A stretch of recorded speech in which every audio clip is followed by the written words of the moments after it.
तो आज मुझे अपने नौकरी के लिए इंटरव्यू देने जाना था। फिर मैं देखता हूँ बाहर तो ज़्यादा बारिश हो रही है। फिर मैं अपने भैया के पास जाने लगता हूँ, उनसे चाबी मांगने बोलेरो की। फिर मैं उनसे बोलता हूँ कि बोलेरो की चाबी दो भैया, मुझे इंटरव्यू देने जाना है। वो बोलते हैं कि तू डेली डेली इंटरव्यू देने जाता है लेकिन तेरा जॉब नहीं लगता है, ना ही तू कमाता धमाता है, घर में पैसों की दिक्कत भी चल रही है तुझे पता है ना, और तू बोलेरो से सिर्फ घूमता है। फिर मेरी भाभी भी मुझे आके डांटती है तो मैं उन्हें मनाता हूँ, बोलता भैया ये लास्ट टाइम है। फिर मेरे भैया बोलते हैं कि ठीक है ले जाओ ये, लेकिन लास्ट टाइम है। उसके बाद मैं अपने गैरेज का सीट उठाता हूँ, अपने बोलेरो में भैया के बैठ जाता हूँ। फिर मैं बोलेरो को लेकर वहाँ से निकल जाता हूँ अपना इंटरव्यू देने। और यार आज तो बहुत ज़्यादा बारिश भी हो रही थी। फिर मैं कुछ ही देर चलने के बाद शहर पहुँच भी जाता हूँ। फिर मैं देखता हूँ यहाँ तो काफ़ी ज़्यादा जाम लगा हुआ है और यहाँ एक एम्बुलेंस भी फंसा हुआ था। तो मैं उतरता हूँ जल्दी से इसे एम्बुलेंस को निकालने के लिए। फिर मैं ये जो जाम लगी थी उसे हटाने की कोशिश करने लगता हूँ लेकिन हटने का नाम ही नहीं रहा था। फिर उसमें से एक डॉक्टर कने उतरते हैं और बोलते हैं मुझे कि बेटा मुझे जल्दी से बचा लो मेरी वाइफ को, वरना वो मर जाएगी, आधे घंटे के अंदर उसे हॉस्पिटल पहुँचना होगा। मैं बोलता हूँ अंकल रुको आप टेंशन मत लो। वो बोलते हैं कि मेरा ड्राइवर जो है वो शराब पी कर आया है, जो कि गाड़ी चला ही नहीं रहा अच्छे से,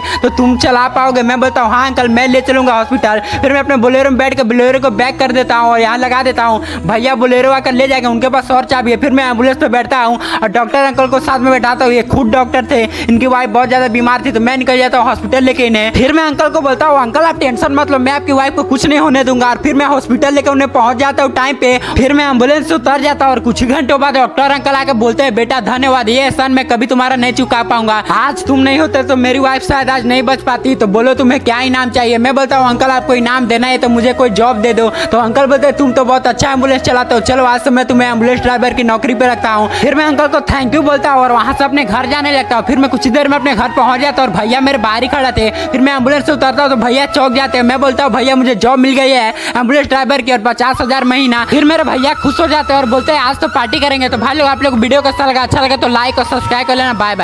तो मैं एक एम्बुलेंस ड्राइवर था और आज मैं सुबह सुबह हॉस्पिटल जाता था। फिर मैं अपने गैरेज का सीटर उठाने लगता हूँ, उसके बाद एम्बुलेंस में बैठता हूँ और बैठ कर यहाँ से निकल जाता हूँ हॉस्पिटल की तरफ, क्योंकि आज मुझे लेट भी हो रहा था और मैं जल्दी हॉस्पिटल पहुँचना था। फिर मैं देखता हूँ कि काली रंग के बहुत सी गाड़ियाँ मेरे आगे से जा रही है और ये तो काली काली पूरी ब्लैक गाड़ी जा रही थी। उसके बाद मैं साइड में लगा लेता हूँ गाड़ी की ताकि ये लोग मुझे ठोक न दे। और मुझे उन लोगों पर शक होता तो मैं इन लोग का पीछा करते करते नदी किनारे आ जाता हूँ। उसके बाद मैं अपने एम्बुलेंस को बैक करता हूँ और दूसरे रास्ते से जाने लगता हूँ ताकि इन्हें शक ना हो। फिर मैं देखता हूँ आगे आके तो ये लोग एक आदमी को लेटाए हुए थे और साथ में हथियार लेके खड़े थे। फिर मैं एम्बुलेंस को धीरे धीरे आगे भी बढ़ा रहा था ताकि उन्हें शक ना हो। फिर मैं देखता हूँ कि एक आदमी तलवार से अंकल के ऊपर वार करता है और अंकल वहीं पे काफी ज्यादा घायल हो जाते हैं। ये देख के मैं डर जाता हूँ, इसलिए एम्बुलेंस को आगे लेके और छिपाने चले जाता हूँ। फिर मैं साइड से इधर होते होते और यहाँ पहाड़ी की तरफ आ जाता हूँ। उसके बाद उतरता हूँ एम्बुलेंस से और दूर से देखने लगता हूँ कि वो लोग गए कि नहीं। उसके बाद वो लोग चले जाते हैं तो मैं अपने भाग के एम्बुलेंस में बैठता हूँ, अंकल के पास जाता हूँ। फिर मैं अंकल के पास आके एम्बुलेंस से उतरता हूँ, देखता हूँ कि अंकल जिंदा है या नहीं। फिर मैं उनके देखता हूँ आके तो सांसें इनकी चल रही थी, यानी ये बच सकते थे।